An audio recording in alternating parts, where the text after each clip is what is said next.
presence of the Catholic Church in the country, and interestingly enough, it's the first country that passes same-sex marriage at the federal level. So, some of the issues that emerge in thinking about sexual politics in urban life involve precisely this relationship with emergent capitalist consumer cultures. And scholars in the North or West have discussed this for a long time, including John D'Amelio, who wrote an essay in 1983 called Capitalism and Gay Identity, that some of you surely know. And there have been other debates on this in relation to globalization. But there's a lot to be done to understand how people on the ground, so to speak, negotiate capitalism, for example, or negotiate westernization. And indeed, that's part of my bigger project, is doing precisely that. I think it's important to think about what urbanization means in Latin America. In 1925, 25% of the population lived in urban areas. Now, over 70%. And that varies by country. In some countries, it's over 90%. In some countries, it's more around 60%. Suffice it to say that urban spaces are heavily privileged or prioritized in national development planning as well. And that's particularly interesting when you're thinking about countries such as Ecuador or Bolivia that have large indigenous populations. And there are really interesting processes occurring now in Ecuador, for example, where on one hand, the new left government of Rafael Correa has supported certain aspects of sexual and reproductive rights, at least his administration has, because Correa himself is a devout Catholic, and so there's this interesting relationship between Catholicism and this new left. On the other hand, he has completely alienated the indigenous movement, and the rural, in a sense, has been completely left out of his citizen revolution. That would be an interesting topic in itself. And I just added this statistic on Quito because, as you can see, the population has actually gone down since 2001, really since 2000, and that's because of outmigration. So, although we have seen this process of urbanization, we've seen heavy outmigration as well, which creates these really interesting transnational networks, people bringing money back to the country, contributes to a situation in which, again, we cannot simply talk in terms of indigenous versus foreign or indigenous versus colonial conceptions of the family or what have you. Here I just wanted to highlight the fact that Latin America is the region that has the highest inequalities in the world. Even if it doesn't have the highest numbers of absolute poverty, that would be Africa. But the highest inequalities in the world between rich and poor, and this is heavily accentuated within urban areas and between urban and rural areas. Low levels of employment rates, including in informal urban sectors. Very hard to get the statistic. So this statistic that says employment rates in informal urban sectors range from 43 to 47%. Obviously, there are more people working than 43 to 47%. Some of them are in a very small percentage would be in the formal sector, but it gives you an idea of the lack of work, basically.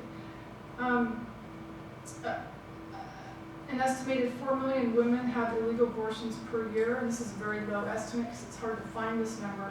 But the point here is that despite the fact that abortion has been criminalized for a long time, it is still a practice that many people engage in for one reason or another, and that's regardless of how they feel subjectively about it. It's an issue that needs to be addressed, and it's very much, I think, related to these other issues of structural inequalities. One could say that particularly since the neoliberal period in the 1980s, family life has been largely privatized. Poor families are very much reliant on themselves, on their communities, on their networks. That's a lot of what I talked about in my book on Ecuador. yet also regulated through various kinds of state and international development policies, in the sense that a lot of the interventions that occur in poor sectors. And so there are all kinds of interesting and often problematic dynamics that arise from that kind of relationship, where neighborhoods become reliant on certain policies or programs for periods of time, and then have to re-privatize in a sense. So as I mentioned before, national development plans really are, if you want to look at this discursively or in any other way, are very much at the center of how all other aspects of policy making take place in the country. I'm going to skip part of this. I want to give 3 examples of what I mean by this development citizenship nexus and how it relates to thinking about sexuality and urbanization. One is of Chile's so-called gender wars that a lot of people have written about. In the early 90s, a group of politicians in Chile had fought to remove the term gender from all government documents. And this battle was one that led to the dismantling of various kinds of state agencies and programs that addressed women's issues and rights. Although they were not successful at removing this language from all government documents, or from all government documents, they were successful in other ways in establishing this culture war, so to speak, within the country that I think is really what we're seeing now, that is also emanating from what's occurring at the level of global governance and what some call the globalization of family values. So that is interesting in terms of how gender is seen as anti-family and therefore as anti-nation, and how this plays out in terms of how feminists at the same time are seen as overly modern or too Western, and even if they're not self-defined feminists who are using the term, because many people use the term who are not self-defined feminists, but it becomes coded in that sense. And so that has contributed to this interesting polarization between perspectives on gender and perspectives on the family that continue to shape political and policy discussions, as well as social movements' responses to that. The second example is of Ecuador's most recent 2008 constitution that